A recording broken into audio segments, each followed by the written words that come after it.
Welcome, foolish mortals, to the Haunted Mansion.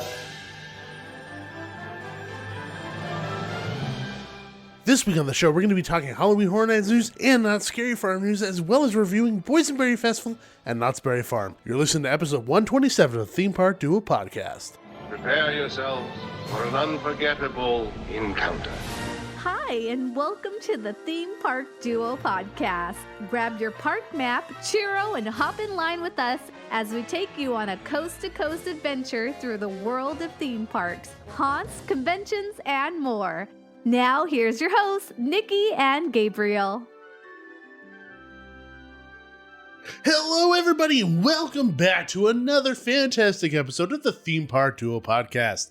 I'm one of your hosts, Gabe. And I'm Nikki. And we are the Theme Park Duo. We're coming straight at you with some hard-hitting theme park news. Harder and faster than Will Smith smacking the S out of Chris Rock. Can you guess what day we recorded this? The night of the Oscars. But we are here. We have a lot of fun stuff lined up for this episode. We're going to be talking hot news, and we're going to be reviewing our experiences at the Boysenberry Festival at Knott's Berry Farm. I'm still full from my experiences. I am too. It's like our boysenberry levels have been filled, and we need to wait to recover before going back for more. But you know what? I'm still dreaming about food. A few of the things that I ate and drank. There are like 2 or 3 things for me that I now need to come back. Yeah. For future boysenberry events. Yes. And I hope that they will, and you'll hear us talk about that, so you will definitely know which ones we loved and which ones we felt meh on. Yeah.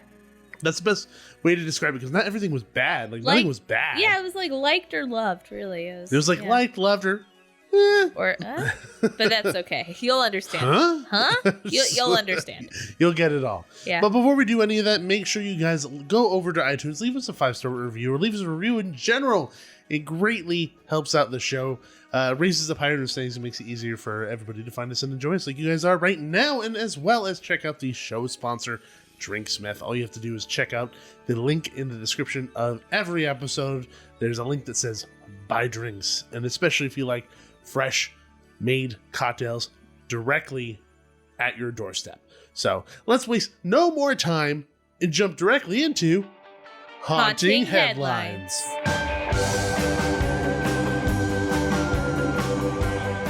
So you're probably saying to yourself, Gabe, it's March. What haunting headlines can you have?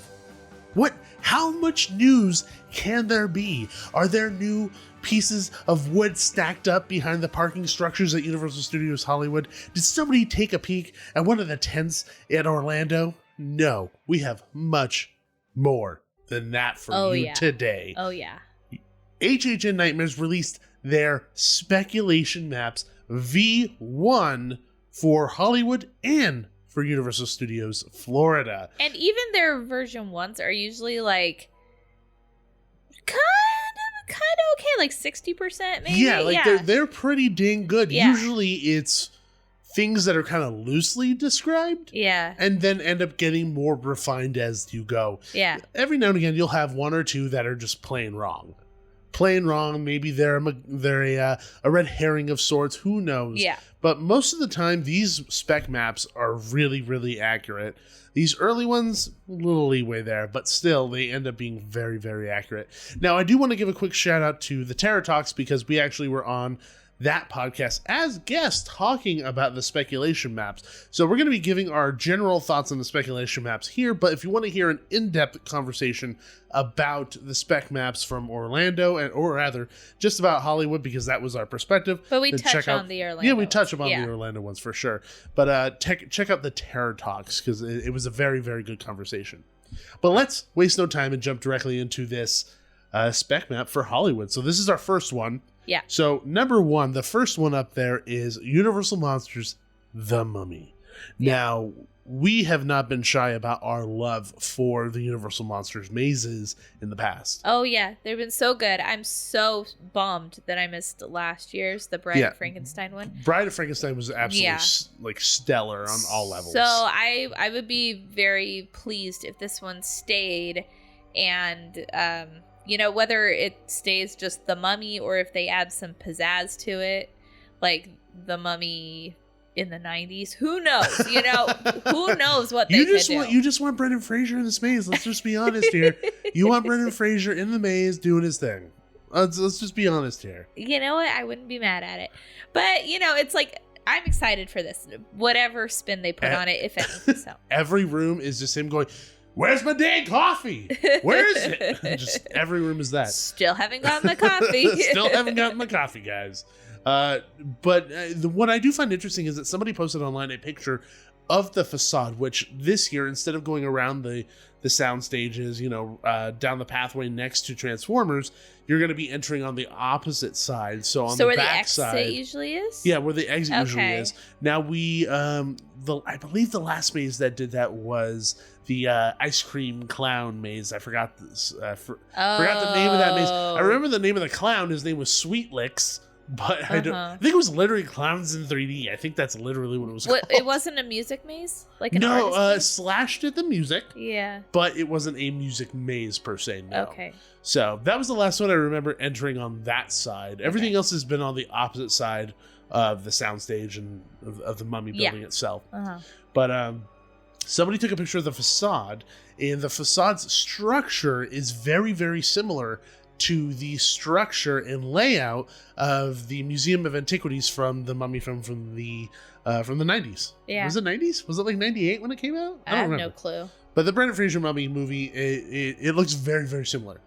Now, I don't know if we're going to be getting an iteration of the Mummy that takes place during that timeline, or it's going to be that movie.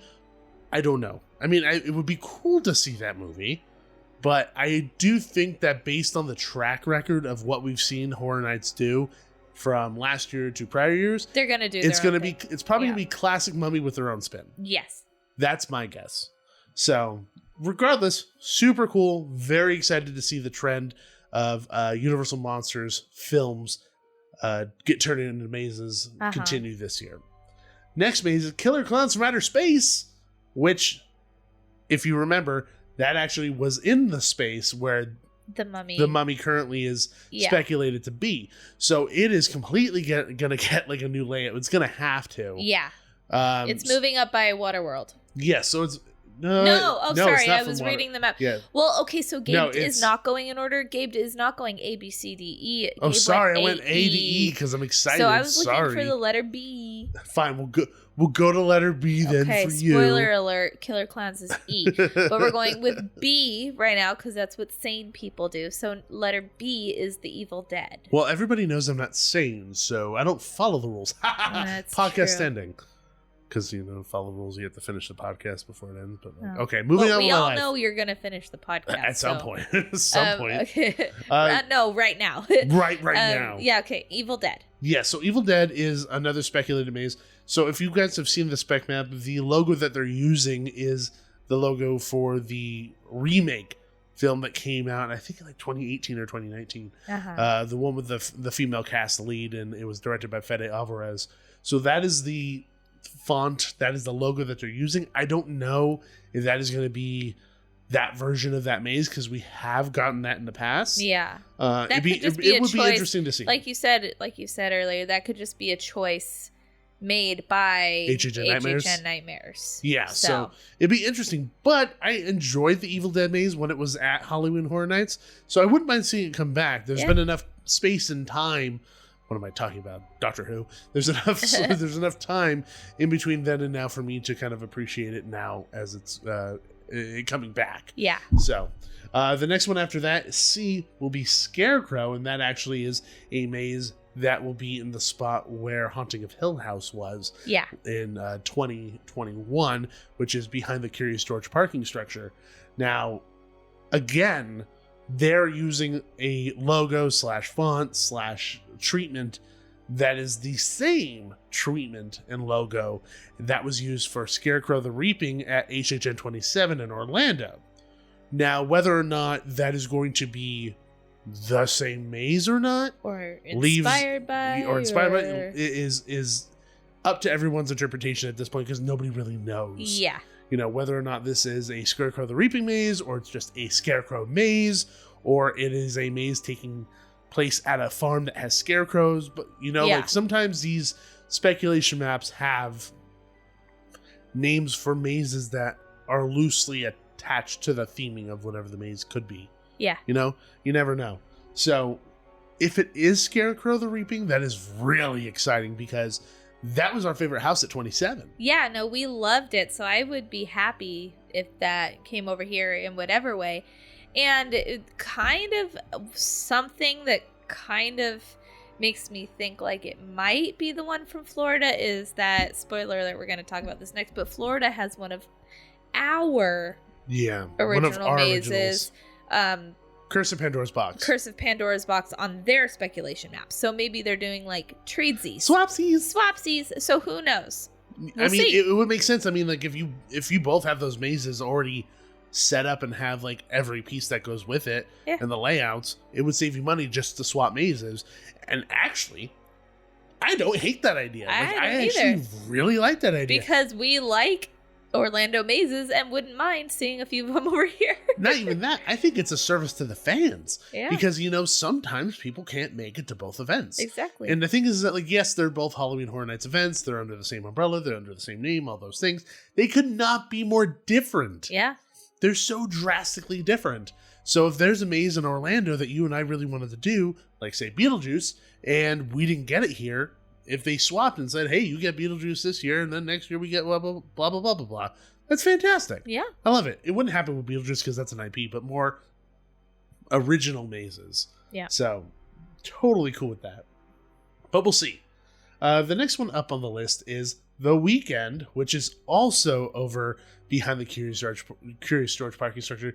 Actually, is going to be in the spot where I literally just said the name of the maze. Curse of Pandora's Box was last year. Now this is the maze that has everybody chattering and talking and getting really irritated and mad, and it's mainly because people don't see The Weekend as horror. You know, it's pop music essentially. Yeah. You know, but he does some creepy things, or like not necessarily straight up horror, but you know, like his Super Bowl thing, like the masks and stuff, you know. Oh, like the people that look like they had like plastic surgery with the gauze all over their face. So there's stuff that's in like his music videos and stuff like that that's unsettling enough where I think it would work if done right.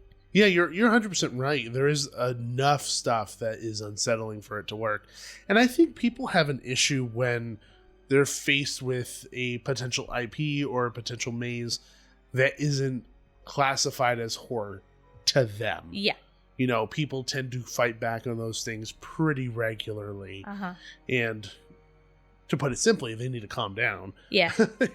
You know, you aren't going to skip Halloween Horror Nights just because you don't think The Weeknd should have a maze, or you don't think Billie Eilish should have a maze, or anywhere in between. You're gonna go anyway, so cool your jets. Yeah. 2, do your research. There's a lot of stuff about The Weeknd that definitely is horror adjacent.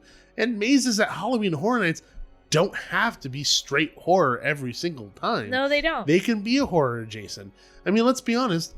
I don't consider Ghostbusters a horror film. No, it's a comedy. And we had so much fun going through that one. So. Yeah, and the thing is that these styles of mazes that aren't necessarily straight 100% horror lend a lot of balance to these events. Yeah. Whether or not it's creepy like the stuff from The Weeknd is, or kind of silly, spooky like Ghostbusters. Yeah. You know, they round out the event in a very, very nice way.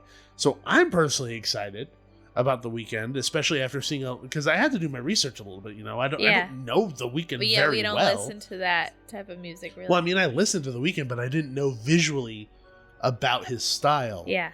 Until I actually started looking everything up. You know, a lot of people posted stuff online. I was like, oh man, that's some messed up crap. That's some really creepy stuff going on. So I'm personally really excited after having looked into it a bit, because it does feel different. So I'm interested to see what they do with it. Interested to see if it's something that'll stay. You know, it's still the V1 spec early. map, so who knows what's going to happen. We'll see. Next up, finally back to it. Killer Clowns. Killer Clowns from We Outer know Space. it. We love it. It's going to be in a different spot this year. Yeah, so Killer Clowns from Outer Space is actually from what I understand, going to be taking the space where the Walking Dead maze was. So that area is completely gutted, and it's all inside. So this is very exciting for a couple of reasons, because it basically is acting like a soundstage maze, where I believe that soundstage mazes have a lot of potential because they're completely enclosed. They're not in a tent. You don't have light leakage, all this stuff, especially when you go to Horror Nights early on in the season, where the sun sets a little bit later as opposed to earlier when you had the time change. Yeah. So, no, it's inside. And because they're changing the maze and the layout to fit the new location, that might mean that the maze changes pretty significantly. It'll feel a lot different than the first time. It'll feel different, and I'm wondering, do you think that they'll add different scenes? Do you think they'll plus scenes up? Like, I understand why you didn't have a full-size, like, Godzilla clown, because that clown that's at the end that we just had ahead of, he's supposed to be humongous. In Orlando, they had the full version of him. So I'm wondering, do you think they have the room to build something like that now? Do you think they would? I think they might, especially because of where it is. They could have been starting on that who knows when, you know? Oh, valid point, especially because construction is pretty much already started. Exactly. So if they have started on like outside construction stuff, who knows how long they've been working on that inside? Who knows? And we don't know any of the scare zones yet, so we could also maybe like get... No, it doesn't look like there's going to be a scare zone. Yeah, no, because the nearest scare zone, if you're looking at the map, the nearest scare zone is on the outside of whatever's going to be in Parisian Courtyard. Yeah, because last time they had the exit scare zone. The exit scare zone was in K, so that was on the Parisian street. Yeah. That was the Silver Scream Queen scare zone coming out of Bride, which Bride was in the but what I was saying Courtyard. Is they could always like connect the theme of that scare zone with the maze also, because it's an exit scare zone. Yet it doesn't. They could. I mean, the only hesitation that I have is that usually whatever the maze, at least in the last few years, whatever the maze is that's in the Parisian Courtyard, it's attached in some loose fashion to whatever the scare zone is attached to the maze. Yeah. Like, because they had Holidays in Hell, it kind of led out into that scare zone that was Holidays in Hell. They had Bride of Frankenstein Lives, that led on to Silver Scream Queens, which had Bride of Frankenstein. So this isn't near there. This is in The Walking Dead, which is on the adjacent street. That's true. It's not in Parisian Square. According to this map, there's nothing in Parisian Square. No, well, that's not true. What? G. You see G right there? Oh, G. That's there. So it lines up right there. Yeah. So the map's a little The map's a little wonky because of the layout. Like, it's not a layout that we're used to looking at. But you see where I and J are? That's that pathway that leads up to Simpsons. Yeah. And the Wizarding World. Well, on the yeah, inside. I understand that. Well, I'm just pointing out so you understand like the main thoroughfare, so you could gauge everything else by that. Yes, I'm not stupid. Literally, the only part that is confusing is where G is, because you see that the middle like courtyard. Yeah, so G is where G is sitting on. I'm sorry for everybody that we're arguing about visuals. No, but where G is sitting on the map, that is at the Universal Plaza. That is at the Universal Plaza, and the entrance to the Parisian Square maze, which is G, it goes straight across, but it looks like a massive, massive thoroughfare right there, but it's really just a tiny walkway. Yeah, the perspectives and the size of things are confusing. Yeah, because they're not accurate. So I understand now. So yeah, just saying, just checking. So it's going to be a La Llorona scare zone. Potentially. Because that's what G is. Potentially. G is potentially La Llorona. So I'm not... Okay, so I'm going to hold off on what I was just about to say because we're not quite finished yet. And we're not quite to that point yet. But, sorry. Nope. Yeah, the next one is Nope. So yeah, the next one is Nope. The movie that nobody has seen yet because it hasn't come out yet. Yeah, but it will be out by the time Halloween Horror Nights happen. Yeah, so it's the new Jordan Peele film. The trailers are super confusing. It's like... It's a lot of mystery involved in this Hollywood thing. horses, maybe aliens? Hollywood horses and maybe aliens. I mean... Well, I mean, that's what the trailer was. I mean, that's what the trailer was. I mean, like, if anything, aliens were alluded to, but they weren't said outright. That's why I said it like a question. But it was mostly Hollywood horses. Yes. Oh my God. Hollywood Harry, Hollywood Horses, the maze. What? What? You heard it here first. I think we just stumbled upon something. It's pretty amazing. Yeah. It's a maze full of horses, and the terrifying part is that it's actually pitch black, and you don't know where they are, and you're just walking through a room full of horses. Some are running, some are not. You don't know what's going to happen. It's terrifying. Maybe death. Just like a horse comes up to you from behind and goes, "Name of the." Just Oh my scares gosh. the S out of you. That'd be Is funny. it a Samuel L. Jackson horse? It might be. It might be. I don't know. I wouldn't put it past the horse. You don't know what horses are fans of. Whatever. Moving on. That's confusing. Okay. Nope. Like I said, it's not coming yet. It's not coming out yet, so nobody knows what it's about. And that is visual wise, like we don't know anything. Yeah, and that Nope maze is behind the Transformers ride. Yeah, so it's going to be in the soundstage where Exorcist was last year. Yeah. So it should be interesting. I mean, it looked like there was some relatively spooky, creepy things in it, like very quick glimpses of stuff. So I'm interested to see the film just because I like Jordan Peele. Yep. But I'm interested to see what they take from this, because what I'm assuming is happening with this one in particular is, Murdy probably got an early script of it. They worked with Jordan Peele in the past on the Us maze, and he said, I want to do the next movie, made a deal, and they're working off of an early script. Yep. So potentially we could be seeing stuff that's in the maze but not in the movie, because that's happened before. Yeah. In previous mazes that they've done that with. I believe Insidious 3 is what that happened with. So the one after that, spoiler alert, La Llorona, which we've seen La Llorona at Halloween Horror Nights before in the past. I don't remember what year. I think 2012. That's a guess. Don't know. But Nikki thinks it's 2012. We've seen it as a scare zone, or not really a scare zone, but it's like a section of the Terror Tram in the past. It also got its own maze, which I think for me, this is probably one of my favorite mazes in Horror Nights history. Me too. Hands down. It's one of my favorites. Visuals for Hollywood anyway. Yeah, for Hollywood. Yeah. Visuals were just absolutely stunning. Yeah. You have the amazing church facade that looked like it had a face. All the sets were absolutely incredible. The music was haunting. All the dead children. The dead children were absolutely crazy. Everything was just super unsettling. And very unsettling. Yeah. And they also had a lot of scent cannons of like rotting meat and stuff. So yeah. Very, very well done. If this is what that is going to be, I'm very excited. Yes. I think I'm excited in general because La Llorona is it's not IP, so it's not based on the film that came out, The Curse of La Llorona. Thank goodness. It's not that. Yeah.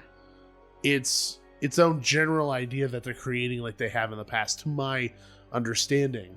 And whenever they have things that are, in-house ideas, stuff like that. I mean, non-IP obviously it's based off of the cultural story. Well, yeah, but like it's not an IP in the sense of like it's based off of a movie. Yeah. Or a video game or a book or anything.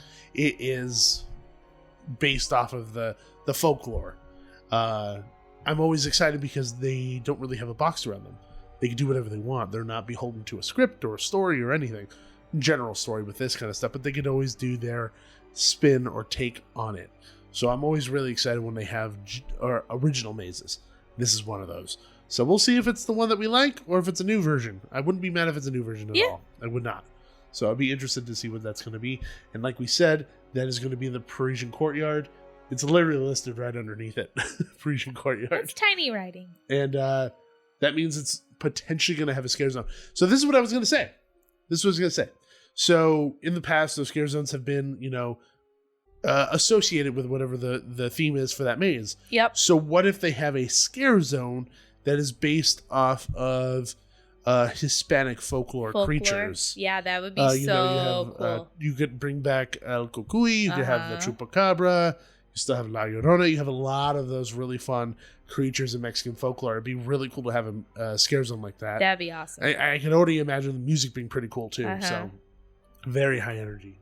And then the last one on the list here is Terror Tram and Hollywood Harry, and that kind of speaks for itself because he's back. We've had Hollywood Harry, and potentially he's coming back again, and I have no problems with that. I love the Hollywood Harry iteration. I'm not mad at it. Honestly, any Terror Tram where it's not The Walking Dead or The Purge, I'm pretty happy these days. Pretty much.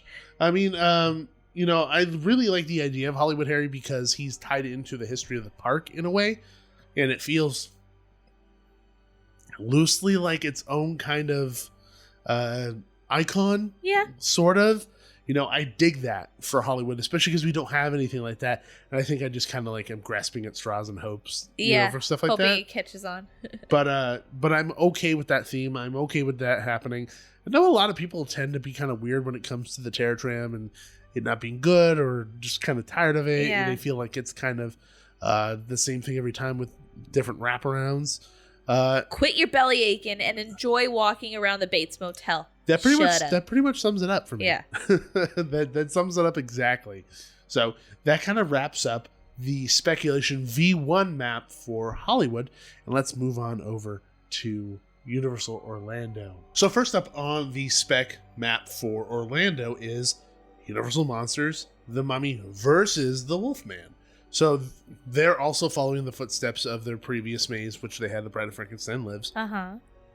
But they're taking the Mummy and putting him against the Wolfman, very similar to how we had Frankenstein versus the Wolfman in years past. So I'm excited to see that. I want to know if they're I'm interested in the same situation of like, what version are they doing? Are they putting their own spin on it? Is it going to be old school, new school? What is it going to be? So I'm interested in that, of course. Then we have Seaside Village, which is an original. So this is what we were talking about before, is when like an original spec maps that or older spec maps for previous years, they've had things say like plant maze, and everyone's like, what the heck is a plant maze? It ends up being Seeds of Extinction, you know, stuff like that. So the title might change, but it's like a loose theme. Yeah, like they don't have the title down, but they have the theme down. Yeah. So Seaside Village, and who knows if that's going to be associated with type of sea monsters or something, who knows. But that'd be really interesting. Next one up, I'm actually quite pissed at the fact that we don't have it at ours. Yeah. And that's Fear Street. Fear Street. Because at the time, people were, you know, a lot of people were having the conversation of like, oh, we really want, what was that? What was that show on Netflix? Not Fear Street. Oh, shoot. I don't know. What's it called? What was it? The Korean one. Oh, Squid Games. Squid Games. Yeah. It might not be Korean. I might be wrong there. No, I think it is. Squid Games. Yeah. People were talking about Squid Games, and I'm like, that won't work. That's stupid. Yeah. We should do Fear Street. And if Fear Street actually happens, I'm going to be mad because we don't have it here. But we're going. Hopefully we're going. Fingers crossed we're going. Fingers crossed. Third try. Third try. Cancel 2 years in a row. Okay. So after that, we have The Last of Us, which is a video game. Which the last time I think we've seen video games was they did Resident Evil in Orlando, and then we had a Silent Hill maze in Hollywood. Yeah, so I wouldn't hate it though. It's a zombie theme. I'm okay with it. Yeah, it's different. I haven't played the game, but I enjoyed the trailers for the game. Yeah, I've not played the game either, so I have no idea anything about it. And then the next maze, and we told you guys about this when we were talking about the Hollywood one, but it was the Curse of Pandora's Box. Yep. Which is what we had here in Hollywood. And I'm very interested to see what they do with it over there in Orlando, because like if it's just like a carbon copy or if they put their own spin on it. So it'd be interesting to see. Because I'm not going to lie, like that maze was not their style. Yeah, no. At all. Like it is 100% not their style. So I'm interested to see if they're just taking the story and putting their own visual spin on it, or if they're completely just transplanting it, because that would be really interesting. Yeah. Because I don't feel like their style of like trigger noises would work for it. Yeah. At all. So it's interesting. And then another interesting thing is that they also have a Mexican folklore maze. Oh, yeah. So they have El Chupacabra, which is an original, which obviously I'm super into. Yeah. And then the next one is Underground Creatures. The sewers. It could be the sewers. Or it could be worms. Could be graboids. It could be tremors. Tremors. They would never do that. Just gigantic puppet in my monsters. Dreams. In your dreams. Yeah. So we have Underground Creatures, and then Evil Dead. Same thing again, same font, same logo, same treatment used, so who knows which version. And then they have Halloween listed. They do. Which, is it Halloween from 2020 or 2021? Yeah, this one will probably get refined too, maybe, but right now it just says Halloween. But also, it could be Halloween 3. Who knows? Could be. Because that was a maze that was rumored from last year, too. And it was a maze that was supposed to be in Hollywood. Yeah. And it got turned into, Halloween 6 Curse of Michael Myers, something like that? I don't remember. But like everybody saw pictures of the maze that had silver shamrock stuff all over it. Yeah. And then it got scrapped. So I'm curious to know if that may have gone over there. Who knows? Maybe. And then they have the weekend. Then they have their take on that artist in that maze. Yeah. So interesting stuff for Halloween Horror Nights this year, if any of this comes to fruition. A lot of fun stuff, a lot of fun themes, a lot of question marks too. So Oh yeah, it's early days, folks. So things will change. Very early. And then also, we didn't mention it, but Marathon of Mayhem is rumored to come back, which I'm not surprised because it's a very popular water show at Horror Nights in Orlando. Then Jabberwockies is also rumored to come back, which Did they have that the year we went? Jabberwockies? No, the Marathon of Mayhem. No. That was a new addition in the last few years. Okay. So, and then Jabberwockies in Hollywood, which I'm like almost certain they signed like a certain year contract with them, and that's the reason why they keep coming back. Yeah, we'll be skipping. They could Jabberwock off the cliff. Yeah. I'm so tired of them, and I hate that we only have one show. Yeah. We need 2 shows. Yeah. It's a complete people eater. It would help Hollywood out tremendously to have 2 shows. It would. So, but that wraps up everything for Universal Studios Halloween Horror Nights. Yeah. In Orlando and Hollywood for the spec map. So we can't wait to see V2 come out at some point, which might be a while, but alas, we shall be wait and be patient. Yeah, we will keep you informed. Yes. Even though you probably have heard this before our show. But still, Yes. you will get to hear our opinions. Yes. And then we also have news coming out of Scary Farm. Oh, we do, yes. Yes, we have Nikki's in charge of the pictures. Can you tell? Can you tell? I'm in charge of the PowerPoint presentation that we're reading off of. If you heard previous episodes, we started putting all of the stuff that we read off of on our TV as opposed to on our phones. Yeah. And it is a game changer. As long as the the person who's in charge can it. keep up. The person in charge can keep up, so that's fine. So we have some fun Scary Farm news that just came out, and obviously it dropped right after the first weekend of Boysenberry Festival, of course.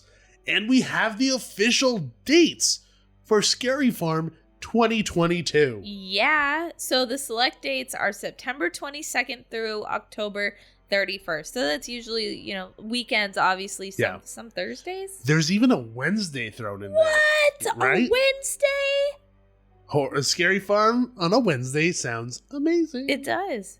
It's a midweek break. That's crazy. It probably wouldn't be that busy either. Probably not. Okay, so Knott Scary Farm is the largest and most haunting Halloween event in Southern California, with unimaginable scares and innovative thrills that can't be found anywhere else. The fully transformed theme park features uniquely haunted mazes and attractions, sinister shows, and more than 1,000 horrifying creatures lurking in the fog and hiding in every corner of the park. These haunted attractions have the ingredients of a truly terrifying nightmare, but unlike most dreams, Knott Scary Farm is a nightmare you can't wake up from, which makes it the thing to do for Halloween. Knott Scary Farm is not recommended for children under 13, except there are a lot of kids there. People bringing babies. All guests, regardless of age, need to have their own paid admission ticket. Yes, it's a separately ticketed event. Yes. Now, this is very exciting. Honestly, I wish Horror Nights would take a little thing out of Knott Scary Farm book, because they have an outrageous amount of entertainment at Scary Farm. Oh my gosh. Like, it's insane. Yeah. And you'll hear us talk about it for Boysenberry Festival, but Knott's does such a good job at creating so much to do that their events feel multi-day. Oh, yeah. And the thing is, like, yeah, you go there for the mazes, totally fine. Like, if you want to just go for the mazes, you can. You can spend a whole night watching the shows. Yeah. You don't even have to go into one single maze and see every single show and still fill up your night. Yeah, and have Which is so insane. much fun. Yeah, it's just, it's amazing to, I mean, it's apples to oranges, really, but it's hard not to compare, like, bang for your buck. Well, yeah, it's very hard because they're both in Southern California. Yeah. They're both fighting for the same audience. I mean, let's not joke around. I mean, like, most people go to both anyway. Yeah. You know, you don't have to compete that hard. Most people go to both. Yeah. So, But yeah, bang for your buck if you're only going to go to one. Scary Farm has a lot to offer. Especially if you've never gone. You should definitely check it out. This is single-handedly our favorite haunted event in Southern California for many, many reasons. And if you want to hear more about that, we'll have other episodes where we talk about it a ton. Yes, we will. And as well as our review episode this year when we go to Scary Farm 2022. So oh my gosh, pumped. I'm so excited. Scary I'm Farm. already excited. Already excited. I mean, like, I'm excited when Scary Farm ends because I'm like, we get it again next year. It's true. That's how my brain works. Yeah. Well, there's like a good 2 hours of sadness, like as I cry. So sad. Guys. The lows So are sad. very low. The lows are very, very, very low. Yeah. But the highs are very high, so Yeah. it's fine. But let's waste no more time and let's talk about our review of the Boysenberry Festival at Knott's Berry Farm. Yeah. Now, as we talked about it before, we're still full. And, like, honestly, we're not really even joking because, like, when you go for Boysenberry Festival, you need to go hungry because you are going to leave so incredibly full. Yeah, definitely. Especially if you plan on getting the tasting cards. Like, these are not Food and Wine Festival of California adventure size portions. This is people. not Disney size portions. They are like meals. Like Gabe and I shared a lot of the things that we got throughout the day, and we were so satisfied. I think like we were trying to use the last 3 ticket stubs we had at the end of the day. We were full. Yeah. So like if you get the tasting card, don't have breakfast. Like just go straight there.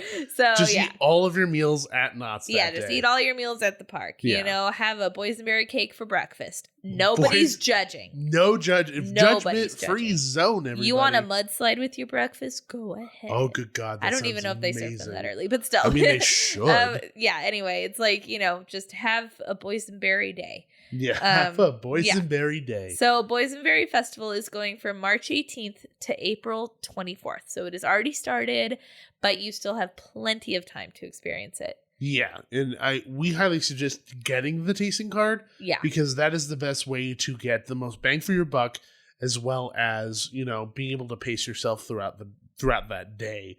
And if you are going together, like you're going as a couple or you're going with a friend, you should definitely both get one because then you're both able to kind of share each other's tastings and kind of spread it throughout the day so you have more options instead of kind of limiting yourself.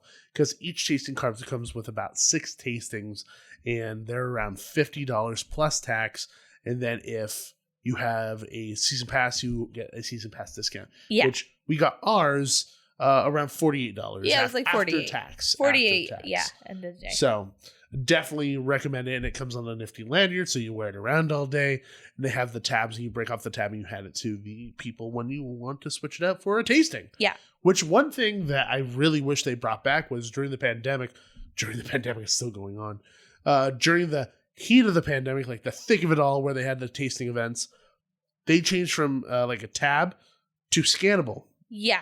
Like QR codes. I don't know why they didn't just keep going with that because I thought that was fantastic. It was way better than having to like pull off the tab and hand it. Like made it easier for everybody at like the food stands, not having to collect them. It also made it so easy to reload your literally card. scan You can it, just add more money to boom, it. done. Yeah. So who knows why? Maybe it was a logistical thing. Maybe they found that, you know what, it might be a thing like, okay, say someone uses all 6 of their tastings. And they don't know. No, but instead of saying like, oh, add enough money for 3 more tastings, they have to buy a whole new tasting card. That's a valid point. So that might It's a be valid it. point. That might be it. So who knows? Who knows the reasons? But they're back to the pull tabs. So Yeah.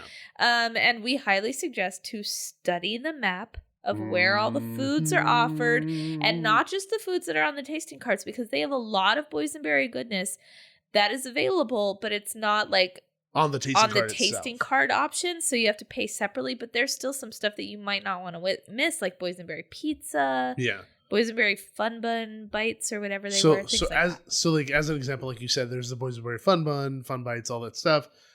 They also have like as opposed to like getting the meatballs or something, because the meatballs are on the tasting card, which I believe if you go to those stands in the back and you go to the counter, you can buy them separately. You could buy them, yes, but they're part of the tasting card. Yeah.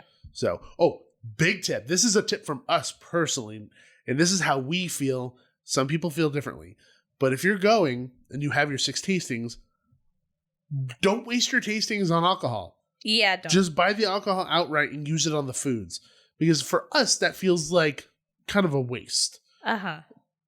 Not on every single thing. Like I feel like the Mudslide is okay to use it on because that was expensive. It was like $15. Yeah. But like also sometimes those drinks are very small. And why would you waste your tasting on something really, really small if you're trying to spread it throughout the day? Yeah, and because a lot of times like the tasting portion size will be a smaller cup than if you buy it outright. So if you want like a normal size beer with your Boysenberry just meatballs, buy the beer. Just buy the beer and then use your tasting on something else later. You know, it's like it's fine. That's what we would do if that is what we do. That is literally exactly what we do. Yeah. So this year there are around 17 unique food options, about 8 unique drink options on the tasting card. There are more off the tasting card, but you have to buy them. Yeah, there's definitely a ton of Boysenberry options. It's just they're not on the tasting card. Yeah. Which in previous years I felt like the tasting cards had more variety. And there was more of an abundant amount of options. This year it kind of felt reduced, but also like it made it harder for me to choose what I wanted to get. Yeah. Because there was less. And I didn't want to double up on things. Yeah. And that's not saying that there isn't enough to choose from. There's plenty to choose from. I'm just picky. Yeah. I'm just picky as heck. Yeah. So that's kind of the way it worked for us this year.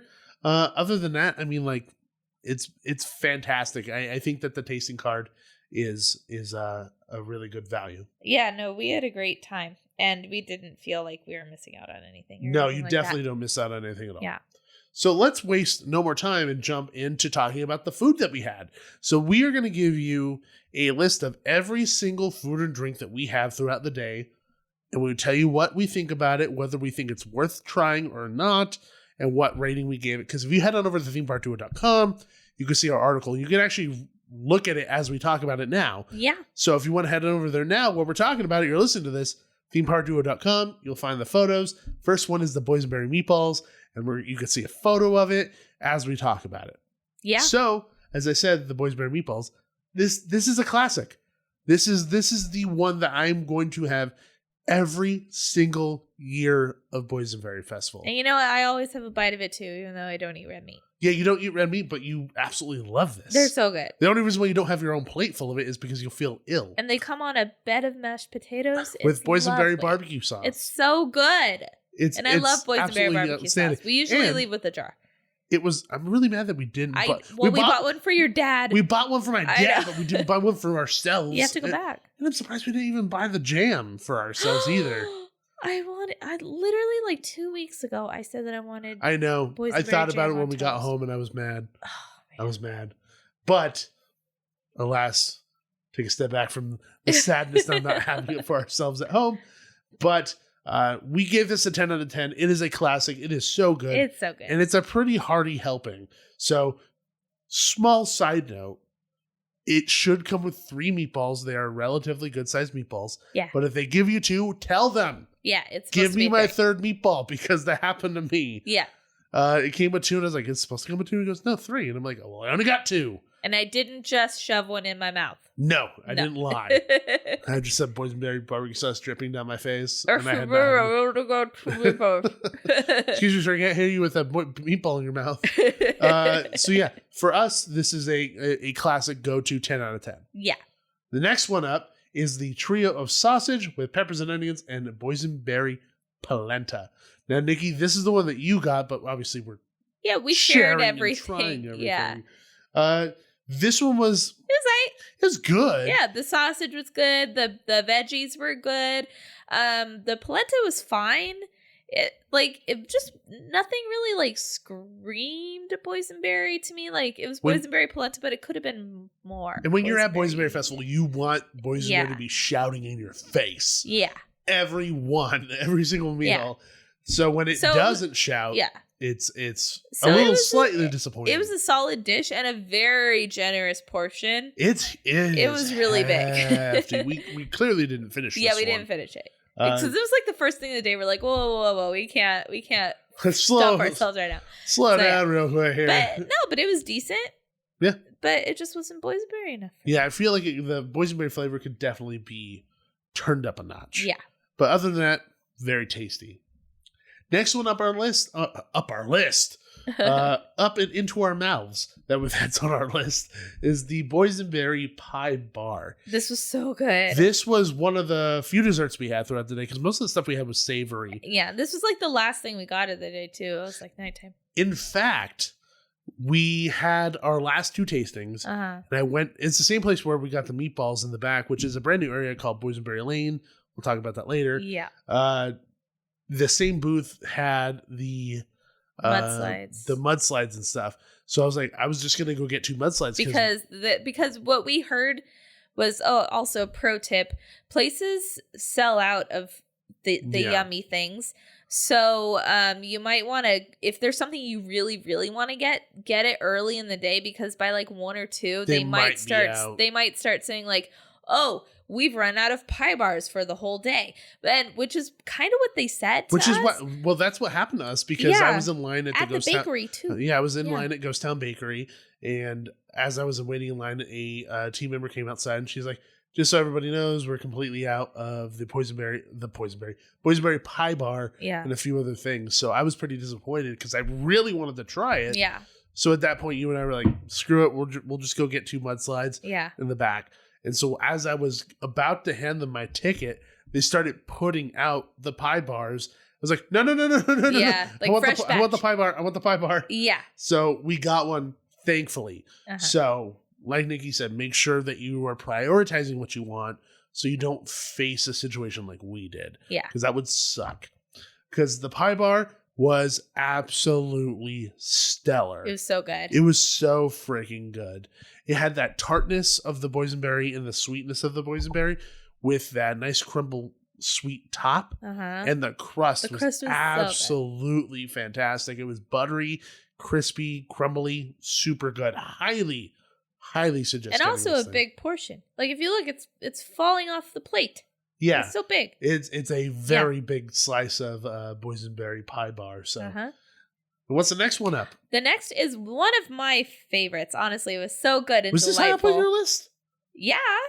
Yeah, I don't think it made it to the top of my list in terms of, it's hard because like everything is like so freaking good. I know, and you're comparing savory and sweet, but it's very difficult. For me, it was good though. Honestly, I might have liked this more than the pie bar. Really? Yeah.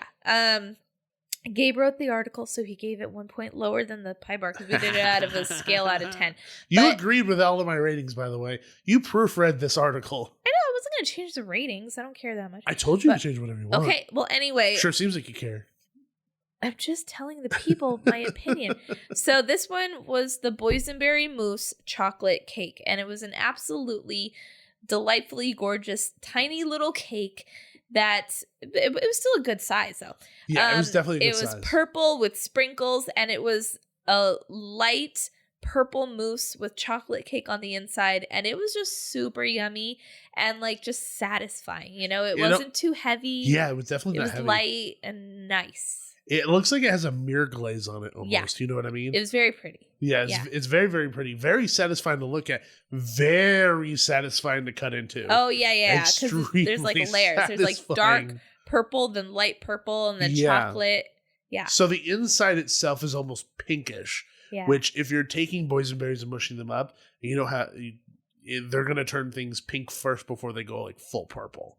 Because typically, boysenberries aren't like totally purple. Like that's kind of more of a manufactured color if anything else. But the inside was tangy and sweet. It wasn't over the top at all. I think that was actually my favorite part about it, because I was actually very concerned about it being over the top sweet. Yeah, and it wasn't. Because mousse can really be sweet sometimes. Yeah. And that just throws it off completely. But the texture was nice. The sweetness level was good. And you actually got like a really nice hit of like extra sweet from the cake. Yes. Which I'm glad it came from the cake, because that texture is completely different and it helps it out. But it wasn't like all cake either. I'd say it was like mostly mousse. It was really good. I would say if we were going to give a percentage, I'd say like 60-40. 60-40, 70-30. Yeah, something like that. So on the lower side, it would be the cake, and it's like at the dead center of it. Yeah. So highly suggest this one. Super good, especially if you love mousse. The next one up is the Boysenberry Cowboy Chili with mac and cheese and a Frito garnish. I just like that Frito garnish. Sounds so fancy. Trying to make it sound so fancy. We dumped some Cheetos in your bowl. Somebody was eating Fritos while making this, and they accidentally dropped some in their bowl as they were eating their Fritos. Oh, that works.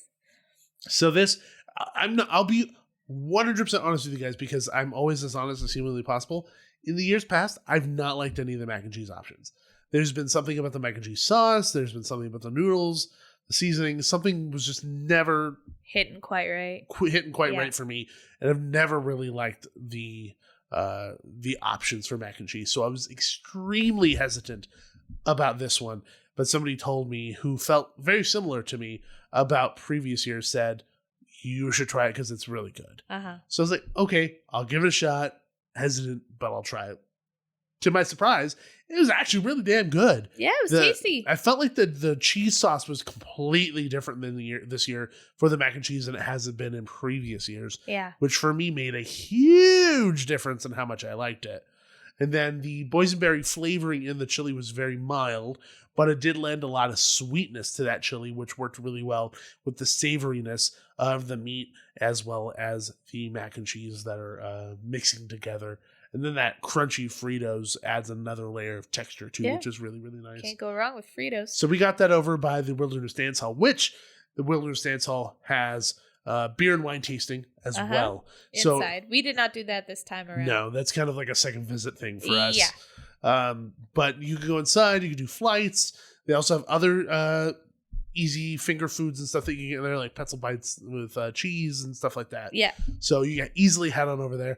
Where we got it was outside of the Wilderness Dance Hall in the back area, where that little booth is, pretty much like in the back corner. Yeah. So you could also get beer there too, which I believe we did. Did we? You got the Hibiscus. Oh, I did. That's on Prosecco, this list. Which we'll talk about in a little bit. The next one up on the list. Oh, the next one up on the list is the one that we're like, huh? This is our lowest ranked food, not from taste. Because it was delicious. It's the Boysenberry Inclusion. Yeah, so this one was the chicken pizzole with boysenberry garnish. And when we say a boysenberry garnish, we mean they plopped three boysenberries. They plopped 3 boysenberries on top of the soup. But the actual soup was really good. As somebody that grew up eating pozole, like for my mom, I wasn't mad at this. No, it was really good, and the chicken chunks were huge. Yeah, and it was a very decent portion. You got a load of chips on the side. Like it was really tasty and really good, and it was starting to get cold when we had this. This was more like around dinner time. I took the boysenberries out of mine because honestly I thought it was a bit weird, but it was a very tasty bowl. I personally thought that the tanginess of the boysenberries worked well with the soup itself. Yeah. But when you have so many different foods and other options where the boysenberry is incorporated in a much more meaningful way, this becomes a little bit of a disappointment when they're literally just putting them on top as a garnish. It's like, as opposed to being part of the meal. Yeah, it's like, come on, make this something you buy separately and put the boysenberry pizza back on the tasting card. I mean, in all honesty, like, they could have easily put in a boysenberry puree into this, and it could have been like a different color instead of just a green. Like even then, like mixing it in like with the green chili would make it better. Yeah. For me, at least, in the incorporation of the boysenberry, but like it's hard because like as a person who's going there to review the food and review the experience, all that stuff, I don't know what's happening behind the scenes and why it wasn't included in the way that it typically would be. Yeah. So I do have to say that, like, I have no idea if there was a reason why it ended up this way. Uh-huh. But maybe they had already printed the tasting cards and maybe they had it more boysenberry and it was awful. Maybe. Who knows? But anyway, this very got a tasty, 6 out of 10 for very us. tasty bowl of soup, just not boysenberry enough for us. Yeah, it got 6 out of 10 simply because of the inclusion of the boysenberry. Yeah. And how they did that. The next one up is the chicken dumplings in a boysenberry wonton wrapper with fried rice and teriyaki sauce. Now, this was in the exact same place where we got the pozole, and this actually wasn't that bad. Like, no, it was tasty. I actually thought that the inclusion of the boysenberry was meaningful and interestingly created in a way. The boysenberry is all in that wonton wrapper. There's nothing in the chicken on the center or the sauce or anything. The sauce would have been a very easy giveaway Yeah. by doing that, but they didn't do that. They put it in the wrapper of the wonton, which that wonton had that very slight sweetness from the boysenberry, which I thought worked really well with the savoriness of the chicken as well as complementing the sweetness of the teriyaki sauce. So it was very light on the boysenberry flavor, though. Which is very why light. it also got a 6 out of 10 for us. Yes. But it wasn't bad. No, not bad at all. Hefty serving too. Yeah. And next up is the one of the new items Our that just blew favorite. our mind. We loved it. This blew our mind, and if we've already talked about it already, no surprise we were going We to got spend it twice. 2 tastings on it, which we ended up getting it twice because I Yeah. paid for it the first time, and that was the Boysenberry Slushy Mudslide. So good.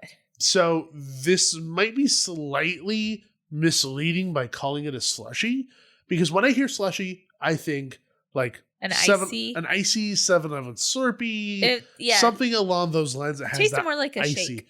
Yeah. It was essentially a milkshake. Yeah. That's what it was, and it was a boozy, chocolatey, boysenberry, amazing milkshake. Yeah. It was stellar. They could have, like, to me, it seems like our running theme, they could have incorporated boysenberry a little more. Like, maybe it could have been in the mix instead of just in the syrup that they poured on the cup. But it's still super tasty. So the only reason why, because people are going to be like, hey, why are you okay with this one? You weren't okay with the last one. So here's my reasoning on this. Because when I got it the first time, I was like, oh, that's kind of lame. They didn't put like boysenberry in it. It was around the edge of the cup and on the bottom. I ended up stirring it like pretty vigorously with my straw, and it moved all the boysenberry from the outside into the drink. Yeah, so you do get the flavor of it, but you have to work for it. I had to work for it a little bit, but it was completely worth it. I kept because it was all at the bottom, like it was pooled at the bottom like that much, like a good like half an inch. They serve it with big boba straws, like big straws, and I kept scraping my straw along the outside of the cup, so I would get like boysenberry syrup in my your slurp. Sips. Yeah, in my slurps? in my sip. In the sip is in much the better liquid than that slurps. came through the straw and into my mouth. So yeah, you had to work for the boysenberry flavor, but it was there. It was just separate. So highly suggest getting that one, because it was one of our newest favorite items, and this is one of the ones that I hope comes back next year because it was that good. Yeah. And next time I go to Knott's in the next couple of weeks, I am 100% getting it again. Yeah. So, next one up is another one of our favorites and one that keeps coming back year after year. And this year it came back with a very generous serving size, and that is the Elote with Boysenberry Butter. Yes, and in 2019, originally this was only a piece of corn. Yeah. And then during the height of the pandemic, when they did the tasting events, they increased it to a full size of corn. Yeah. Full size of corn. Full ear of corn. A full size of corn. A full size of corn. A full ear of corn, and they continued that this year. Yeah. So they actually kept the husk on this time. I really like that. It was like a handle, and it also just makes it look really pretty. It's a handle. It's pretty, and it's nice presentation. I thought you were going to say it's a handle and it's a napkin. I don't know why. But I never used it as a napkin. I know, but that's what I just thought you were going to say. It's a handle and a corn napkin. husk. It's a handle and a napkin. So, I mean, a lot of people use those for many different things. So, napkins, thumbs up. Yeah, why not? But yes, this is one of our favorites. We gave it a 10 out of 10. The Boysenberry Butter with the cotillard cheese, So the good. mayo, all of it works so well together with the corn that's being roasted on the barbecues there. Highly suggest sitting down and enjoying this one. If you're sitting within the vicinity of somebody who's at least within a foot or 2 feet of you, warn them they are then sitting in the splash zone. Oh yeah. Yeah, corn on the cob. It's messy. It's gonna get all over your face. It's gonna everywhere. spew. It's gonna messy. spew. Yeah. You're gonna spew if you eat too many of them. No, I mean, like, we were sitting with Josh Taylor, and he was sitting right across from me at the tables in front of the big stage, and he completely was splashed with corn juices because of my first bite. Yeah, So sorry. poor guy. Poor guy. But let's talk about some of our favorite stuff, and that's alcohol. In the drinkies. I know why I turned Yeah. into a prospector. I don't know Yeehaw. either. So this so this one we're gonna talk about next was good, but it wasn't my favorite. I liked it a lot, actually. I did. I liked it a lot. So this one was Prosecco with hibiscus and boysenberry juice, and this was a tasty, refreshing alcoholic treat.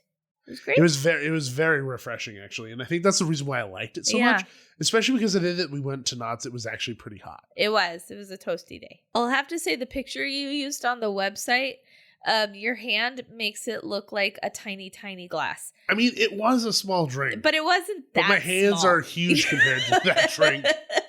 Let's just say it fit nicely in my hand and it was an appropriate serving. It wasn't like a Barbie drink. It makes it look like a child-sized It does. It looks like a sippy alcohol, cup. which that should never be a thing, by the way. It looks that way. Yeah, but no, Gabe just has massive thumbs. I don't know.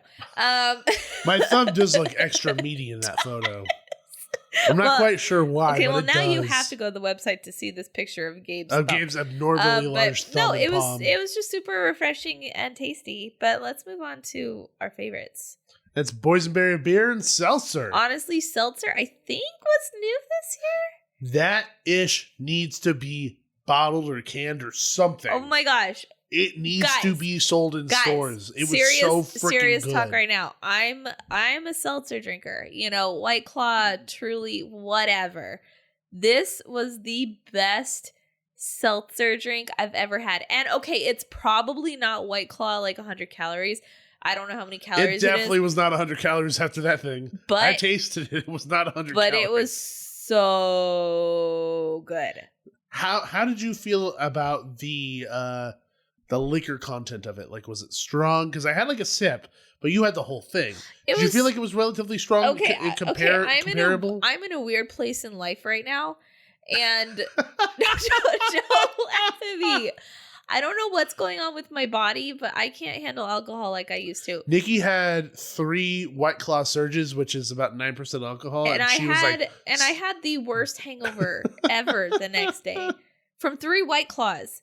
And then alcohol is just affecting me different today. Okay, I didn't even finish 1 White Claw today, and I was feeling it, and I got a headache. So I don't know what's going on with me right now, but for me in my weekend state, I felt the seltzer that day. Well, good. I also felt the mudslides. Oh, you did? I did. I did not feel a single thing from those mudslides. Not like severe, but like enough to be like, oh, that was alcoholic. You know, where sometimes you wouldn't even know with like, okay, I don't think I've ever had a margarita at a Disney park where I'm like, oh, there's alcohol in this. You know what I mean? Yeah, the flavor of the margarita comes in before the alcohol. No, there's like a thimble spoon of alcohol in Disney margaritas. They fill the cap and then dump that in. Yeah, no, seriously. Okay, don't get me started on that. But what I'm saying is, you could tell all the drinks at Knott's, even the Mudslide, you could tell there was alcohol in them. Yeah, you could taste them. Yes. You could easily taste them.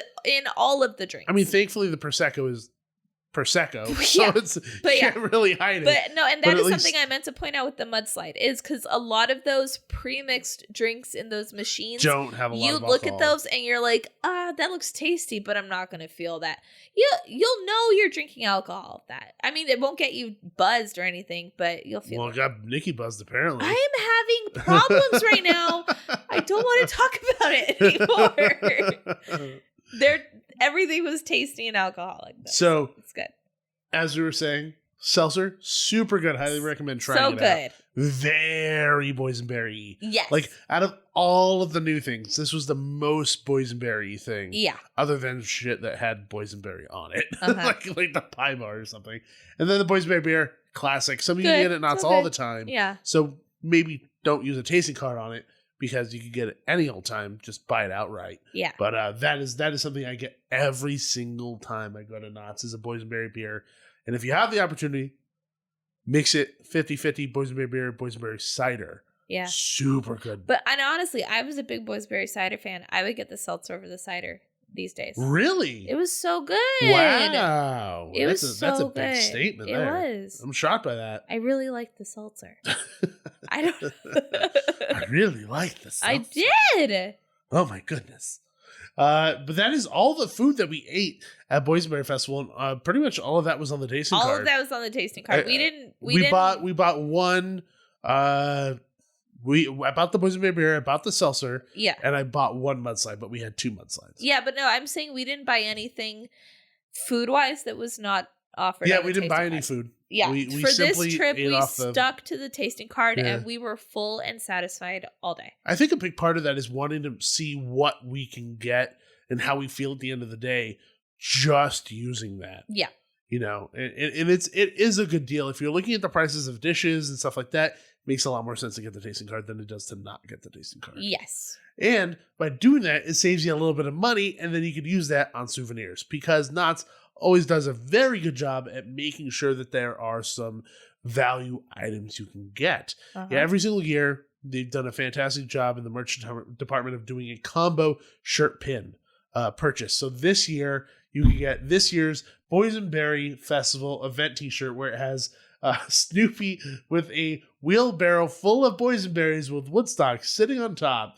And this is back for the boysenberries as he's happily walking away. It's super cute. It's adorable. They have hats too with him on it. Yes. Yeah. And then the pin just says Knott's Boysenberry Festival 2022, and it looks like a boysenberry. But you can get all of that for the price of, I believe it's $22.99. Yeah, it's $19.99 for a youth shirt, and then $22.99 for an adult. But the fact that it's $22.99 for a shirt and pin out the door It's awesome. is outrageous. Yeah. Like, shirts at Disney cost way more than that. You're just getting the shirt, but you also get a pin. Yeah. So if you are looking to stay on a budget, and maybe when you're visiting, you're not going to get a bunch of food, but you want to get something to go, do that combo pin deal, because it's really worth it. Yeah. And there's a lot of, there's oh my God, the merch department is just going crazy year after year for every single celebration, creating so much stuff. They have Boysenberry spirit jerseys. Good God, I want that. I don't wear purple, and I want that. It's super cute. It's more lavender than purple. Yeah, it's my only thing is like, because I got the spirit jersey, the Knott spirit jersey for Christmas, and it's not enough of a sweatshirt for me. Oh, is it? Well, I mean, like, I don't think spirit jerseys are supposed to be sweatshirts. No, I know, but I want them to be. You want, but so you're complaining about something, a fact that you didn't realize. Yeah. You thought spirit jerseys were sweatshirts. Yeah. They're not. Okay. So it's not Knott's fault. No, that's just a me thing. But if you're extra cold like Nikki, know that these won't keep you warm. They will not keep me warm.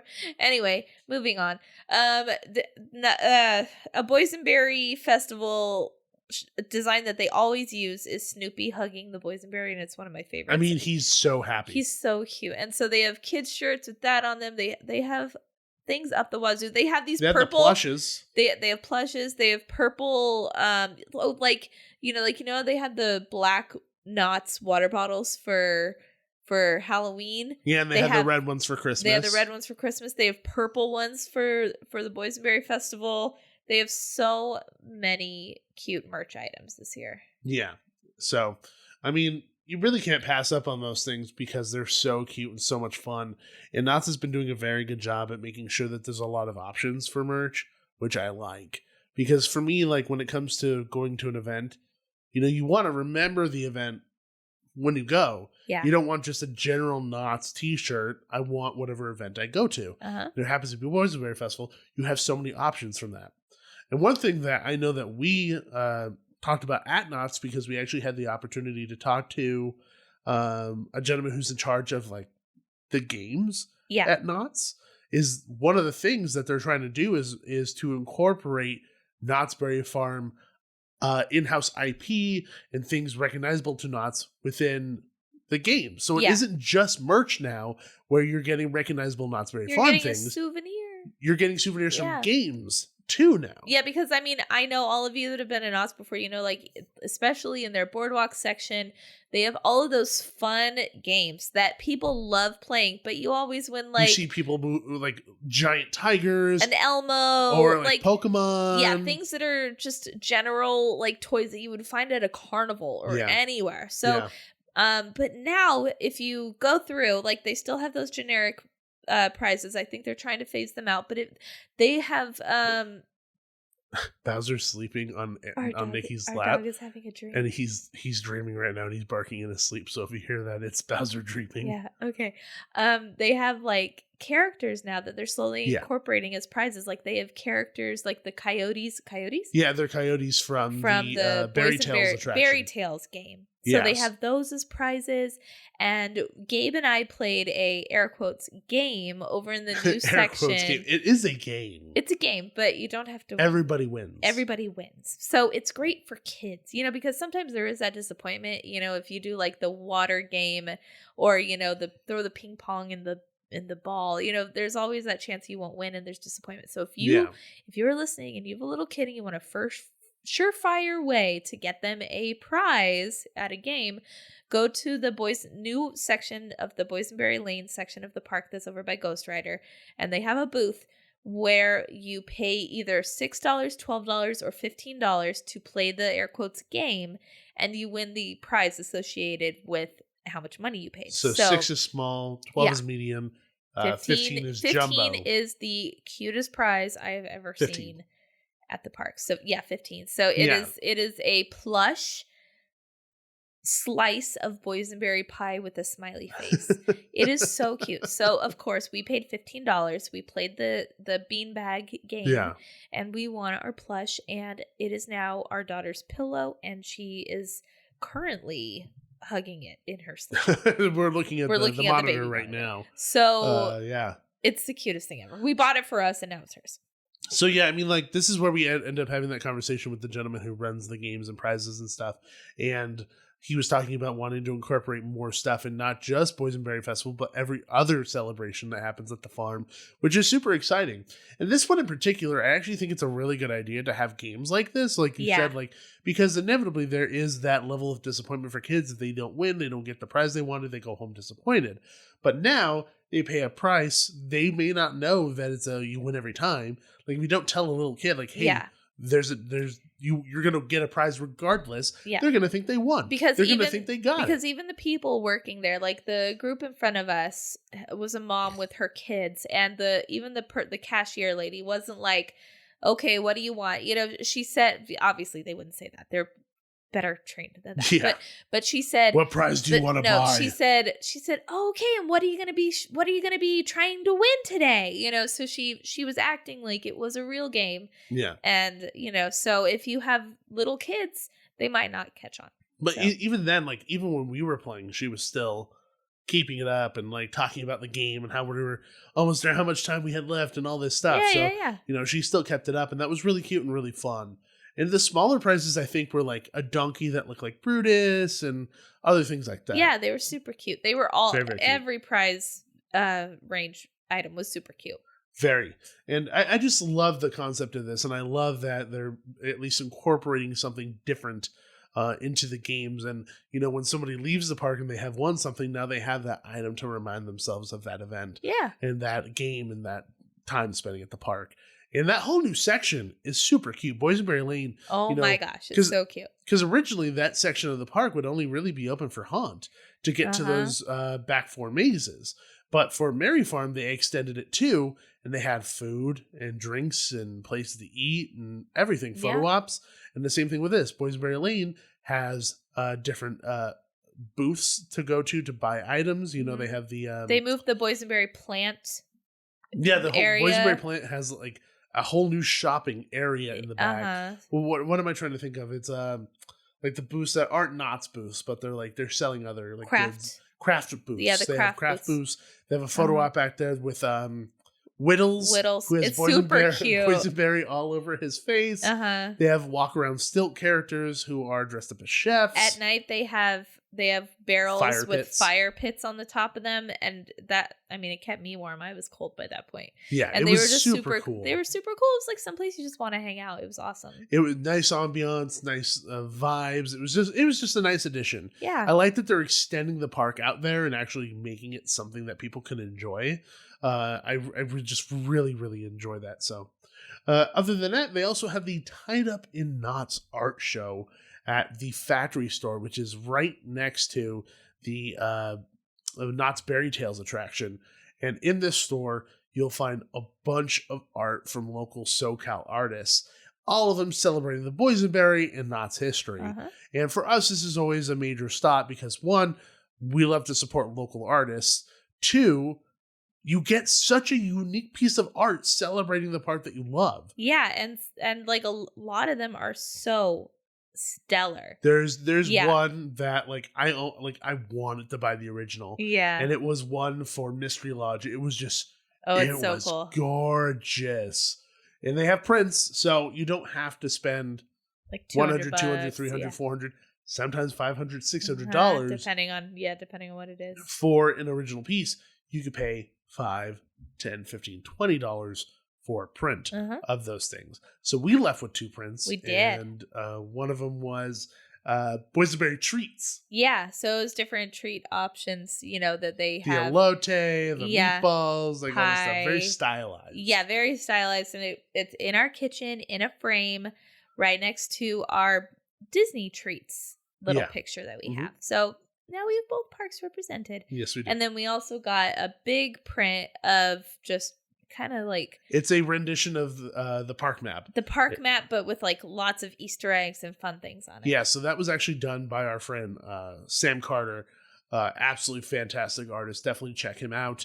Love supporting him. It is just a fantastic piece, so that we couldn't imagine leaving the park without having gotten that one. Oh, yeah. So if you want some unique art about Knott's, hands down gotta check out that show. Oh yeah. And a new piece of entertainment that popped up this year, and that happens to be in the Birdcage Theater, is the Riverboat Revenge comedy melodrama. Now, I didn't know what I was getting myself into with this. I didn't either. Honestly, I guess I've never been to a show that's like a comedy melodrama. I've never done a comedy melodrama. And apparently this is something that they used to do at the Birdcage Theater a lot. Like quite often. So, and this is like, it's just like a short play where audience interaction plays a key part. You're supposed to boo for the villains and hiss at the villain and like cheer the hero, whistle for the leading lady and all this stuff, so it's like audience interaction is encouraged, appropriate audience interaction, and this was so much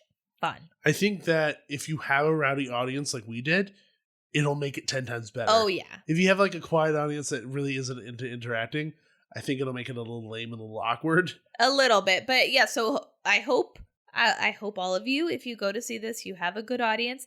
And if you don't, you be the good audience. No, seriously. If you Pressure's don't, on now. It's up to you. You have to hoot and holler and get your audience into gear, folks. Because it makes it so much better. And you will have a good time. Our audience was like super duper rowdy. They were really into cheering and booing and everything in between, and it made it 10 times better. And if they were not doing that, and the actors are on it. The actors are great. The guy playing the villain was like super. Oh, he was so much fun. He kept telling the audience to shut up. Yeah, it was a lot of. And this cast, they come back for a lot of the stuff. Like a lot of the actors were the same ones from like A Christmas Carol and things like that. And they're just so good. They're great at what they do. They were clearly vibing off our energy too. So a lot of what the audience is giving in reactions to the show, they're completely vibing off of that too. And sometimes they'll ad lib, I'm sure, to what the audience is doing. And the writing was really funny, and a lot of puns, a lot of silly physical humor. So if that's your thing, highly suggest checking this out. We had no idea what we were getting into. Like, we didn't know what it was going to be, but we wanted to go because we wanted to review everything for the website and to let everybody know, like you guys right now. And we're happy we did, because it was probably one of the highlights of the day. Yeah. Like, it was that much fun. So next up, two of the probably the bigger shows at Boysenberry Festival is the pie eating contest, as well as Snoopy's Boysenberry Jamboree. Well, see, the pie eating contest is, I would say it's kind of like the big finale of carnival-like activities that they have at the main stage throughout the day. Like, we walked by earlier in the day and they had this competition where people were running across the stage with like balloons between their knees. So this is like the new location for what they were doing over what is it, Calico Square? Calico Square. Kind of felt like they moved it the place there. by the train station. So so they moved it up here And I don't mind it up there. No, not at all. There's a bunch of seats. And it also it clears up the congestion that was in that area outside the saloon. So I don't mind at all that they moved this to the main stage, because the main stage is underutilized in times where they're not having a performance. So I thought it was a great place to have it, and I really enjoyed watching the pie eating contest, and not just because we knew the runner-up. The runner-up. Yeah. You actually make a really good point that the stage is underutilized when there isn't something else going on that stage. Yeah, because for other events, like when a performance isn't going on, they just have stuff like projected on a screen. It's kind of meh. Yeah, so this just made it at really least something fun was going on and vibrant or whatever. That's not the right word, but you know what I mean. Yeah, and like I mentioned, there's a ton of seating. Like there's a bunch of picnic benches. So if you happen to have your food with you and something's going on, you sit down, enjoy your lunch or breakfast or dinner, and have a show in front of you. Yeah, which is fantastic. And as we mentioned, we knew the runner-up in the pie eating contest. It was Nick from the Mouse Vibes. Nick and Ashley, huge shout out to them. So if you guys want a fun YouTube couple that goes to all the SoCal parks, sometimes to the Orlando parks, definitely check out Mouse Vibes. They have live shows on YouTube. They go live every Monday. So if you want to tune into them, check them out. We love them to death. They're some of our best friends in SoCal. So love them to death. But Nick lost to the gigantic 14-year-old. Oh my gosh. Which I watched that video. I watched the video. That kid cheated. He straight cheated. Did he hold the dish? No. You want to know what he did? Huh. Because Nick had his GoPro up on the table. Yeah. Nick straight put his face in and was like, blah, blah, blah. Yeah. The kid bit the tin and flipped it over, and he's like, I won, see? Because basically they said, like, you're not supposed to eat it. You're supposed to try to get the thing clean. Like the most Boysenberry moved out of that tin, you win. So he literally just flipped it over. He's like, ha ha. And then he stood there for a second and then decided to just rub his face in the pie that was just on the table, as opposed to anything that was in the tin. So he rubbed his face in the pie after it was out of the tin. Yep. Oh, big cheater. Nick won. Cheater. Nick won. Oh, Nick had won in my heart, regardless of whether or not that guy cheated. But yeah, he cheated big time. He didn't deserve it. Nick deserves that win. I'm fighting for your honor, Nick. I'm fighting for your honor, okay? We're petitioning. We're gonna write a letter to my senator. Write a letter to my senator about it. Okay, we'll see what happens. Absolutely nothing. See. Someone's gonna come to my house and do a 5150 on me and make sure I'm okay. Maybe. This man started sending me letters about Boysenberry Pie eating contest. Don't think he's well. Can we check on him, please? But yeah, other than that, on the show is, like I mentioned, is the Snoopy's Boysenberry Jamboree, which is kind of the big show at Boysenberry Festival, which it's coming back from previous years. I don't personally have an issue with it coming back and it being kind of a repeat show. It's fine. Because it's still very impressive. Yeah, it's still good. It is a huge cast of dancers with multiple musical numbers, with Peanuts characters, funny moments, and ridiculousness. Yeah. And there was a lot of kids who were like super into it. Oh, yeah, like watching. Dancing. Yeah, it's what's not to love? It's all your favorite characters. It's great songs. It's good dancing. And, you know, it's like, who cares if it's a repeat show? The audience is always full. So it's great. Pretty much. Yeah. I mean, I don't really want to spoil this show because there's a lot of really fun, silly moments. But obviously, a big part of it is Snoopy. There's a lot of very cute moments with Snoopy where you're going to want to have your camera out and take a picture because it's just so dang cute. One of the other fun things that we actually stumbled upon, and I don't think I would have noticed it unless we went to the Wilderness Dance Hall, was Cordelia's, I guess it was Boysenberry cookie decorating? Something like that. It's in that little yellow house, like literally catty corner to like for Ghost Town Alive. It's like the post office. Yeah, it's like a post office. For Halloween, like they used to have little critters in there, like that was, animals. Was that for Halloween? It was for Halloween. For Spooky Farm? Yeah, it was for Spooky Farm. I could have sworn they had it in there like all the time for a while. Maybe years ago, but then it turned into just for Spooky Farm. I don't know. Anyway, either way, you go in there. I don't remember how much it costs, but there was a little small additional fee. You got 2 to 3 cookies that look like boysenberries, frosting, and sprinkles to decorate. And you could decorate them there, or you could take a little box kit home and decorate them at home. Which I thought was fun, because if you have somebody who wasn't able to go, who's a kid, bring home a little souvenir that they can munch on as well. Yeah, so super cute. Super fun. But also, like, although we talked about all of this stuff for Boysenberry Festival, as we mentioned before, we simply could not do everything. Yeah. Like, there was just absolutely no way that we could do everything.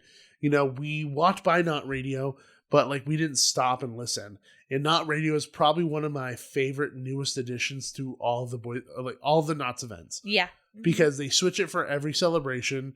It changes, the script changes, the actors change in and out, but like the writing is so well done, so witty, so fast paced, so punny, and the actors are just on it every single time. Yep. And I love their interaction with the audience, people who are walking by, because, you know, like they'll play music and then they'll have their skits in between to play music again. While they're playing music, sometimes kids will come up, people come up, they'll talk to them, ask them what their name is, and then incorporate they'll their shout names them out or something, into the skits, Yeah. or whatever it may be, or give them a shout out, you know, which I think is super cool. And it's one of those small things where it's like, yeah, you're just giving a quick shout out to a kid, but sometimes that goes a long way in creating a memory for somebody. Oh yeah. So if you're able to do that, why not? And I really, really love and that. it just adds a whole other energy to that area. Oh my God. It makes Boardwalk 10 times better. Yeah. Like, if Knott Radio could be like a permanent staple of Boardwalk, I would fall in love with it. Yeah. Like,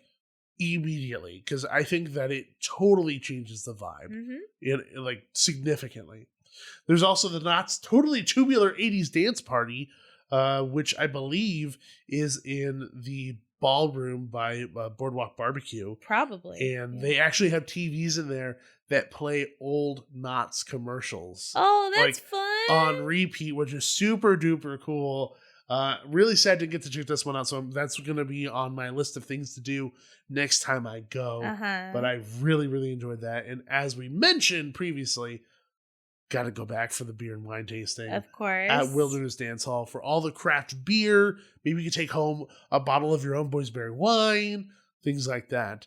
Definitely going to have to check that out. And then obviously Boysenberry Blues, which is a band that plays while you eat your lunch, which is fantastic. Yeah. And in between that, there's so many other musical acts that happen in Fiesta Village, on Boardwalk, over at Boardwalk Barbecue, by Fireman's Grill, all that stuff. There's also so the barn. much. There's the barn. Oh yeah, Old McDonald's Farm. Yeah. The livery stable. Yeah, there's goats, there's, horses, donkeys. There was a couple goats who were like trying to get into it with each other when we were there, which was pretty funny. Yeah.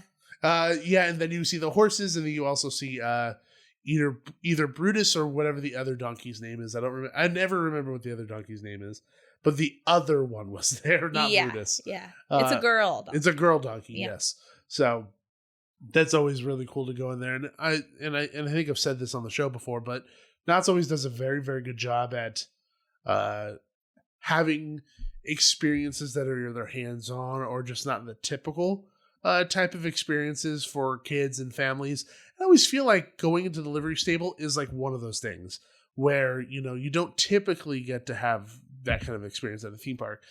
Prior to Galaxy's Edge, yes, because you had the petting zoo where you could pet like the goats and all that stuff. But I miss the petting zoo. I missed that, and I missed the cow with the Mickey head on him. Yeah. Where you get to see Santa in the back, and then also just that entire area, and like where you had the barbecue and everything. And they also always good. had little craft things for kids. That's where we side. met the Easter Bunny and Easter Mickey and Minnie the day that I proposed to you at Disneyland. That is. We have pictures with them. Was that our last time going back there before they demolished it? Yeah, that was the last visit that we had back there. Oh, good memories. So now that that's gone, this is really one of the few places where you could go to a SoCal theme park and see horses and the goats and animals and stuff. So I like that is an option, because I do think that there's a certain level of intrigue, natural intrigue, as a kid coming to a place and seeing an animal that you never see. Yeah. Like maybe you see horses every now and again, but you probably never see a goat. Yeah. Probably never see a donkey. Depends on where you grow up. But I mean, like, typical kids in SoCal probably don't see it often. Yeah. So I always really like that. I mean, clearly after talking about everything that we've talked about, we really, really enjoyed ourselves at Boysenberry Festival. Yeah, we had a great day. Absolutely fantastic day. Very little negatives about the event in total. I felt like there was so many positives about this event in general. Most of the negatives that come with these kind of experiences and things that we end up experiencing is not because of decisions that Knott has made outright, but just kind of general situations that we kind of run into, people causing problems, the X factor, as we always call it, which is people, stuff like that. So I mean, like, a lot of the frustrations of like getting into lines being long weren't necessarily because of Knott. It was people. Yeah. One thing I do have to say, and that I think a couple things, improvements for the event is one. It needs to be operations. Operations needs to speed up. Yeah. There were a few times where we were in line and it was taking a long time to get stuff done. Yeah. And it wasn't even like it was a crazy long line or anything. And it was opening weekend. So. It was opening weekend, but operations do need to speed up a little bit because when you have a really long line of people, that's going to suck to wait a long time. Yeah. And there wasn't a ton of people when we were there sometimes. It still took a long time. Yeah. So definitely need to speed up on that. 2, signage. There needs to be so much more signage making people aware of where they can get the tasting cards. Because so many times we run into people exist. Yeah, because people didn't know. Because this is a double-edged sword because it's good and bad. The fact that new people are coming in, don't know what it is, don't know what Boysenberry Festival is, and want to know what it is. So that's a good thing. Yeah. Bad thing, the fact that they don't know where to go, ask people, they don't know. Yeah. That's an issue. So, being able to bring people in is one thing. Bring people in and teach them what to do, where to get things, and that kind of stuff is another story. There was just no signage. So if you were just a normal person, normal family coming to Knott's Berry Farm, like during this time of year, you would just think it was a normal day that happened to be decorated really nice. Yeah. But I feel like there needs to be signs like Boysenberry Festival happening now. Get your tasting card here. And we're not talking about like gigantic banner at the top of the entrance. No, once you're in the park, go this way to buy your tasting cards. Yeah. There were some pieces of signage, but not nearly enough. No, or even like if you're in the middle of booths. Ghost Town, we heard many people ask, where do we go to buy a tasting card? By the booths. And people didn't know. By the booths where you get the food, specifically the food that you need a tasting card, or you need to, because the way they had it set up at the booths, there were 2 lines. There was a line with the cash register where you had to either buy, whatever alcoholic drink you wanted, or buy a separate tasting of whatever food that was, and then you need to bring your receipt to the people serving the food, or you just need to go in this separate line to get the food with either your receipt or your tasting card. And so people would go in that line and just think that they could pay right there. Yeah, it was very confusing. So there needs to be signage like, buy your food here, or go in this line if you have your tasting card or your receipt or whatever. It needed to be clearer. Yeah, much more clear. And that would really help out a lot of problems that we saw happening that day.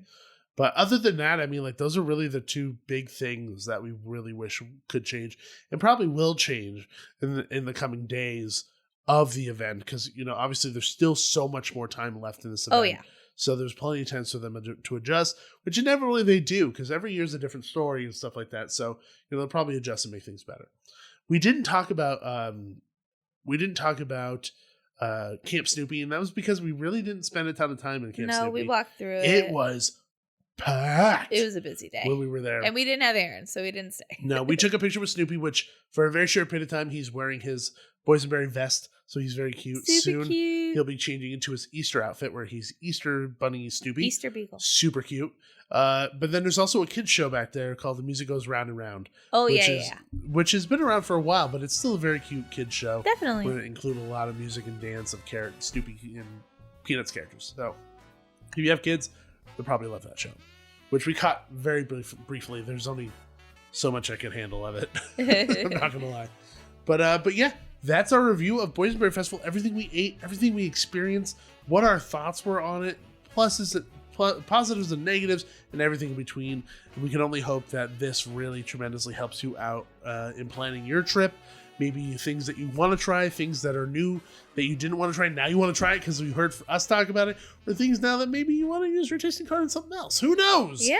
Hopefully it just helped you in your planning in general, as well as entertain you to a certain extent. So thank you everybody for tuning into this week's episode. We hope you enjoyed a review of Boysenberry Festival. If you guys want to support the show, and if you guys love the content we're creating here, head on over to iTunes and leave us a 5-star review. As we mentioned at the beginning of the show, it helps us out tremendously. It's completely free. It's the best way to support the show because it basically raises us higher in the standings. And it makes it easier for everybody to find us and enjoy us like you are right now. If you guys also want to follow us on social media, we are all over the place on social media. You can find us at Theme Park Duo, Twitter, Instagram, Facebook, TikTok, and YouTube. Today, we just hit 7,000 followers on TikTok, which is a pretty big milestone for us. So if you guys want to follow us for some absolute nonsense, commentary, following trends, things like that, make sure you follow TikTok. Help us get to 8,000. Help us get to 8,000. My goal is 10,000. That was always like the main goal. I just want to get 10,000. That's what I want to hit. That'd be awesome if we hit that. Mm-hmm. So that's my goal. That's the big goal. The big goal. Yeah. Only 3,000 left, which is a lot. It is. So, but if you guys want to follow for that nonsense, check us out on TikTok. The Theme Park Duo. I think we're the Theme Park Duo. The Theme Park Duo. So Theme Park Duo was taken? Yeah, it was. I actually don't think they didn't allow me to do it. Oh. It wasn't that I was mistaken. They just didn't allow me to. That's good. So, other than that, if you guys want to reach out, things you want to hear on the show, things you don't want to hear on the show, things that you liked or you didn't like, you can always reach out to us and email us at themeparkduo@gmail.com. Yes, thank you again so much everybody for tuning into this week's episode. And always remember, there's always a great, big, beautiful tomorrow. See ya! Thanks for riding with the Theme Park Duo. Make sure to gather all your belongings before the end of the podcast. Bye-bye.